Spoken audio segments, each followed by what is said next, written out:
성도 여러분 안녕하세요. 김윤아 권사입니다. 시대의 보이스 세례 요한 제2강을 시작하겠습니다. 제2강의 주제는 잃어버린 것과 찾아야 할 것입니다. 오늘은 세례 요한의 사역을 살펴볼 텐데요.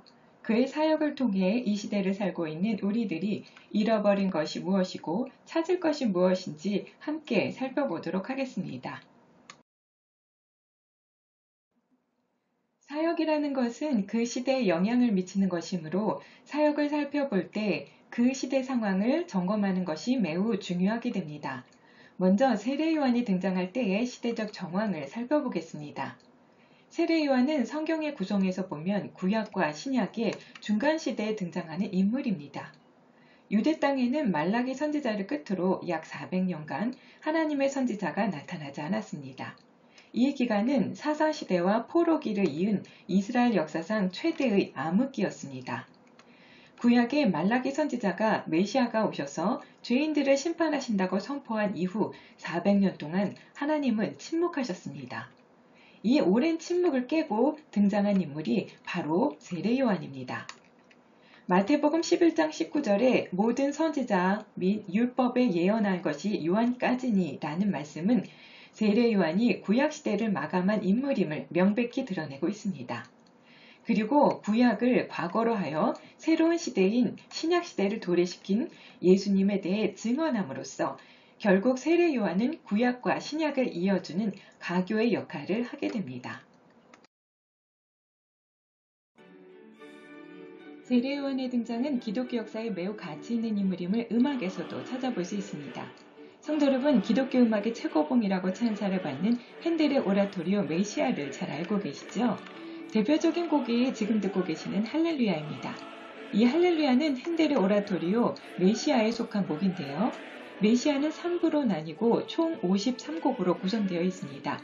이 전곡을 연주하는 시간은 무려 2시간이나 소요됩니다. 그 중에 할렐루야는 2부 마지막 곡이 되죠. 이 메시아의 대단원의 서막 첫 곡은 내 백성을 위로하라는 곡명으로 바로 세례 요한의 이야기로 시작합니다. 잠시 들어보실까요?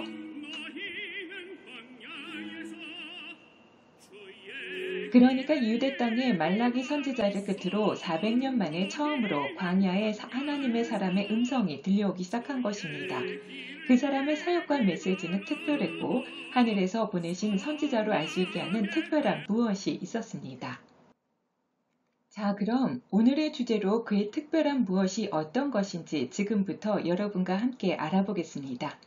세례 요한이 등장할 당시 이스라엘 백성은 무엇을 잃어버렸고 세례 요한은 그들에게 무엇을 찾아주려고 했을까요? 이 당시 이스라엘 백성은 BC 37년에서 AD 4년으로 헤롯 대왕이 팔레스타인 지역, 즉 유대 땅을 통치하던 때입니다. 이때는 로마의 지배를 받고 있었고 그 압제가 심하여 자신들을 정치적, 종교적 탄압에서 해방시켜줄 메시아를 대망하고 있었습니다. 당시 종교 생활은 외식적, 그러니까 형식적인 모습이 관습으로 자리 잡고 있었습니다. 또한 그들의 생각조차도 아브라함의 자손이라는 것만으로 의롭다함을 받았다는 너무나 강한 선민의식에 사로잡혀 있었습니다. 그리고 선지자 없는 400년은 그들의 마음을 강팍하게 하였습니다. 이런 이스라엘 백성의 모습은 무엇을 잃어버린 채 살고 있었던 걸까요? 그들은 하나님의 뜻이 아닌 사람의 생각으로 메시아를 기다렸고 사람의 생각으로 신앙의 본질까지 흐려졌던 것입니다. 이는 모두 죄된 생각으로 어둠에 사로잡힌 모습입니다. 그러니까 이스라엘 백성은 인간을 향한 지극하신 하나님의 마음을 잃어버린 것입니다. 세례 요한의 첫 번째 사역이 이들을 향한 회개 사역이었습니다. 세례 요한의 영적인 통찰은 유대인들이 가지고 있는 그릇된 자만심을 꿰뚫고 있었습니다. 세례 요한은 속으로 아브라함이 우리 조상이라 말하지 말라고 선포합니다. 즉 진정한 아브라함의 후손이 되기 위해서는 회개를 통한 참된 믿음을 소유하라는 외침이었습니다. 뿐만 아니라 요한은 회개의 세례를 받으러 온 바리새인과 사두개인들에게 독사의 자식들아 누가 너희를 가르쳐 장차 올 진노를 피하라 하더냐고 진노의 경고를 선포합니다. 독사의 자식은 사단의 후예라는 의미입니다. 종교적인 위선과 기만, 도덕적 타락으로 물들어 있던 이들에게 요한은 직설적으로 회개를 명했습니다. 요한의 직설적인 표현은 이러한 이율배반적인 자들에게 경종이 되었습니다. 세례 요한의 사역 두 번째는 메시아를 기다리는 그들에게 예수 그리스도를 증거합니다. 세례 요한은 사내들인 공회에서 파송한 자들에게 너희 가운데 그리스도께서 이미 오셨음을 선포했습니다. 그분은 나의 주님이시며 나는 그분의 신발끈을 풀기에도 송구할 만큼 지고한 분이라고 그리스도를 소개했습니다. 또한 그분은 세상 죄를 지고 가는 하나님의 어린 양이라고 증거하며 그야말로 세례 요한은 예수님의 사역에 앞서서 모든 필요한 길을 닦아놓은 메시아의 증인이요 길라잡이 역할을 합니다. 세례 요한은 예수님이 바로 메시아요 대속주요 하나님의 아들이시며 절대 왕권을 지닌 분이심을 밝힌 것입니다.